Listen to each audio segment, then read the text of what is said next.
विषय 2। सीएडी पहले MI angioplasty काब के साथ डायबिटीज सेकेंडरी रोकथाम डुअल एंटीप्लेटलेट्स रिहैब।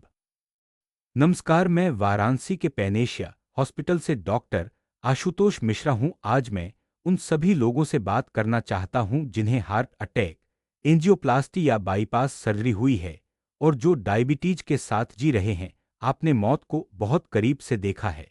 अब जानबूझकर जिंदगी की तरफ बढ़ने का समय है। एक बार काफी है। सेकेंडरी रोकथाम क्यों जरूरी है? अगर आपको एक बार हार्ट अटैक या स्टेंट लग चुका है, तो आपको दूसरी बार ऐसी घटना होने का खतरा उस व्यक्ति की तुलना में बहुत ज्यादा होता है जिसे कभी ऐसा नहीं हुआ, खासकर जब डायबिटीज हो। डायबिटीज खुद कोरोनरी आर्टरी डिजीज के लिए एक बड़ा रिस्क फैक्टर है, और जब दोनों मिलते हैं तो आर्टरीज कमजोर बनी रहती हैं। सेकेंडरी रोकथाम का सीधा सा मतलब है, आज से हम जो कुछ भी करते हैं वह अगले हार्ट अटैक, अगले स्ट्रोक, अगले हॉस्पिटलाइजेशन को रोकने के लिए होता है। पैनेशिया हॉस्पिटल में हम आपकी पहली घटना को काशी विश्वनाथ की तरफ से एक चेतावनी की घंटी मानते हैं। अब संभल जाओ। सुरक्षा के स्तंभ है। आधुनिक कार्डियोलॉजी और डायबिटोलॉजी हमें बताते हैं कि डायबिटीज और सीएडी वाले मरीज के लिए सुरक्षा के स्तंभों पर टिकी होती है antiplatelet therapy, statin, ACE inhibitor या एआरबी, जरूरत पड़ने पर बीटा ब्लॉकर्स और एसजीएलटी2 इन्हिबिटर और जीएलपी1 रिसेप्टर एगोनिस्ट जैसी कार्डियोवैस्कुलर लाभ वाली ग्लूकोज कम करने वाली दवाएं। इसके साथ ही जीवन शैली। अगर एक भी स्तंभ गायब है तो ढांचा कमजोर हो जाता है। इसलिए पैनेशिया में हमारा काम आपको सभी स्तंभों को हर समय मजबूत रखने में मदद करना है। डुअल एंटीप्लेटलेट थेरेपी दाप्त को समझना। स्टेंट के साथ एंजियोप्लास्टी या एक्यूट कोरोनरी सिंड्रोम के बाद हम आमतौर पर आपको खून पतला करने वाली 2 गोलियां देते हैं, आमतौर पर एस्पिरिन के साथ क्लोपिडोग्रेल, प्रासुग्रेल या टिकाग्रेलर जैसा P2Y12 है इन्हिबिटर। इसे डुअल एंटीप्लेटलेट थेरेपी या दाप्त कहा जाता है। 2 दवाएं क्यों? क्योंकि प्लेटलेट्स एक संकरी गली में भीड़ लगाने वाले आक्रामक तीर्थयात्रियों की तरह होते हैं। स्टेंटिंग के बाद वे मेटल स्टेंट पर खून का थक्का बनाने के लिए उत्सुक रहते हैं। दोनों दवाएं मिलकर उन्हें शांत रखती हैं ताकि खून आसानी से बह सके और स्टेंट ठीक से ठीक हो सके। पहले कुछ महीनों में, कुछ दिनों के लिए भी खुराक छोड़ देने से एक खतरनाक। दाप्त कितने समय तक चलना चाहिए? ज्यादातर डायबिटीज वाले लोगों के लिए जिन्हें एक्यूट कोरोनरी सिंड्रोम और स्टेंटिंग हुई है, कम से कम 12 महीने का दाप अभी भी स्टैंडर्ड है, बशर्ते ब्लीडिंग का खतरा बहुत ज्यादा न हो। नए अध्ययन कुछ चुने हुए मरीजों में कम समय के लिए दाप पर रिसर्च कर रहे हैं, लेकिन गाइडलाइंस साफ तौर पर कहती हैं कि डायबिटीज वाले लोगों में अगर वे इसे बिना ज्यादा ब्लीडिंग के अच्छी तरह से, इसका मतलब है कि आपको दांतों के काम, छोटी सर्जरी या टैबलेट खत्म हो गई जैसे कारणों से अपनी एंटीप्लेटलेट दवाएं खुद से कभी बंद नहीं करनी चाहिए। हमेशा अपने कार्डियोलॉजिस्ट या डॉक्टर से बात करें। हम ब्लीडिंग और क्लॉटिंग के जोखिम को बैलेंस करेंगे और आपको सुरक्षित रूप से गाइड करेंगे। स्टेंट से आगे जीवन भर सिंगल एंटीप्लेटलेट और वैस्कुलर सुरक्षा। दाप्त की अवधि के बाद ज्यादातर मरीज जीवन भर सिंगल एंटीप्लेटलेट थेरेपी जारी रखते हैं, आमतौर पर एस्पिरिन, ताकि खून कम चिपचिपा रहे और भविष्य में होने वाली घटनाओं को कम किया जा सके। कुछ बहुत ज्यादा जोखिम वाले मरीजों में, जिनमें ब्लीडिंग का खतरा कम होता है, एस्पिरिन के साथ कम डोज वाली रिवेरोक्साबेन जोड़ने से बड़ी वैस्कुलर घटनाओं को और कम किया जा सकता है। फिर से, ये सिर्फ खून पतला करने वाली दवाएं नहीं हैं, ये आपकी पर्सनल सिक्योरिटी गार्ड हैं जो 24x7 कोरोनरी धमनियों की निगरानी करती हैं। ग्लूकोज कंट्रोल, सिर्फ नंबरों से आगे सोचें। डायबिटीज और सीएडी वाले किसी व्यक्ति में हम शुगर ठीक है से संतुष्ट नहीं होते हैं। हम ऐसी दवाएं चाहते हैं जो आपके दिल और किडनी की भी रक्षा करें। एसजीएलटी2 इन्हिबिटर और जीएलपी1 रिसेप्टर एगोनिस्ट जैसी दवाओं ने ज्यादा जोखिम वाले मरीजों में बड़ी कार्डियोवैस्कुलर घटनाओं और हार्ट फेलियर के लिए हॉस्पिटलाइजेशन में कमी दिखाई है। इसलिए जब मैं हार्ट अटैक के बाद आपका डायबिटीज का इलाज बदलता हूं, तो मैं कोई एक्सपेरिमेंट नहीं कर रहा होता। मैं आपके इलाज को बड़े ट्रायल के सबूतों के साथ अलाइन कर रहा होता हूं, जो ठीक आप जैसे लोगों में फायदा दिखाते हैं।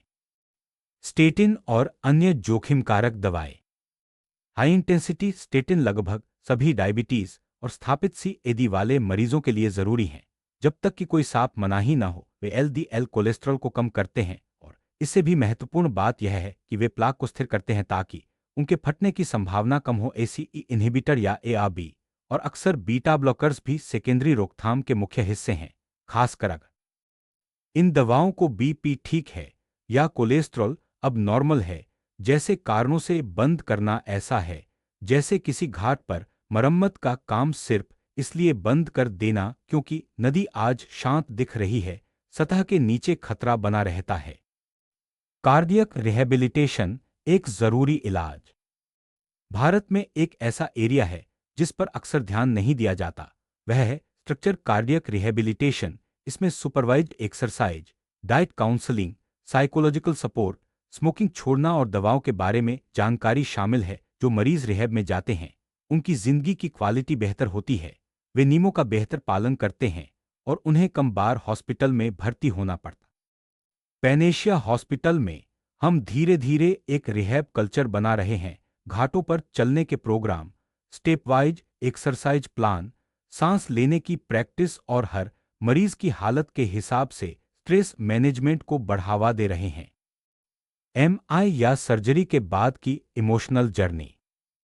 हार्ट अटैक या बाईपास के बाद मेरे कई मरीज डर, अपराध बोध और निराशा महसूस करते हैं। डॉक्टर, अब क्या मैं नॉर्मल जिंदगी जी पाऊंगा या नहीं? मैं उनसे कहता हूं, आपके दिल ने आपको दूसरा मौका दिया है, अब आप जो करेंगे वही कहानी तय करेगा। कुछ लोग लापरवाह हो जाते हैं, फिर से बहुत ज्यादा स्मोकिंग, अनियमित दवाएं, जंक फूड खाने लगते हैं। दूसरे इतने डर जाते हैं कि वे सारी एक्टिविटी बंद कर देते हैं और कैदी की तरह जीते हैं। दोनों ही हदें नुकसानदायक हैं। सही रास्ता बैलेंस्ड है, अनुशासित लेकिन आशावादी, सावधान लेकिन आत्मविश्वासी। वाराणसी के एक मरीज का बदलाव। मुझे कबीरचौरा के एक सज्जन याद हैं जो एंटीरियर वॉल एमआई और एंजियोप्लास्टी के बाद आए थे। उन्हें लंबे समय से डायबिटीज थी, वे बहुत ज्यादा स्मोकिंग करते थे और मानते थे कि कुछ भी नहीं बदल सकता। हमने उनके साथ समय बिताया, उन्हें काउंसलिंग दी, उनकी दवाओं को एडजस्ट किया जिसमें कार्डियो प्रोटेक्टिव डायबिटीज दवाएं शामिल थीं, उन्हें सही दाब पर रखा, उन्हें एक सिंपल रिहैब। 2 साल बाद वह एक बड़ी मुस्कान के साथ मेरे ओपीडी में आए। उनके पास ऐसी रिपोर्ट्स थीं जिनमें शुगर, लिपिड और बीपी बहुत अच्छे थे। उन्होंने कहा, डॉक्टर साहब, पहले मैं सोचता था कि हार्ट अटैक के बाद जिंदगी खत्म, अब लगता है नई शुरुआत हुई है। यही अच्छे सेकेंडरी प्रिवेंशन की ताकत है।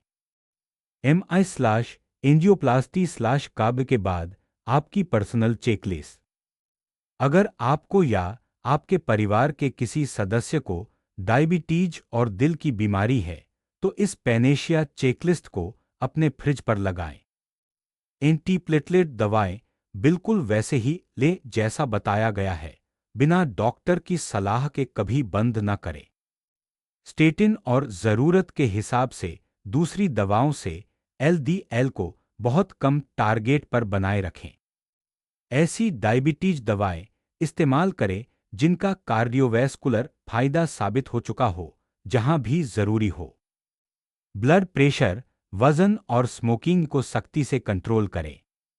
किसी भी तरह के कार्डियक रिहैबिलिटेशन में शामिल हों अगर स्ट्रक्चर उपलब्ध है तो उसमें या डॉक्टर की गाइडेंस में होम प्रोग्राम करें। समापन, संकट से लेकर मकसद तक।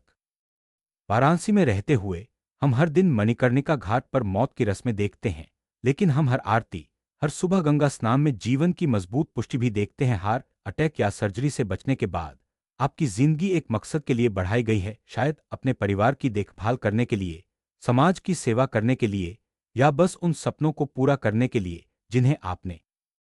पैनेशिया हॉस्पिटल में हमारा मिशन है कि कोई भी मरीज दूसरी रोकी जा सकने वाली हार्ट अटैक की समस्या के साथ हमारे पास वापस न आए। हम आपके साथ चलना चाहते हैं, आईसीयू बेड से घर तक, डर से आत्मविश्वास तक, संकट से मकसद तक। तो आज एक वादा करें, मैं इस दूसरे मौके का सम्मान करूंगा, मैं अपनी दवाएं नियमित रूप से लूंगा, मैं फॉलोअप के लिए जाऊंगा, मैं अपने दिल और अपनी डायबिटीज दोनों का ख्याल रखूंगा। जब आप ऐसा करेंगे तो काशी में आपकी कहानी बीमारी के शिकार की नहीं, बल्कि एक ऐसे योद्धा की होगी जिसने हार्ट अटैक को एक नई शुरुआत में बदल दिया।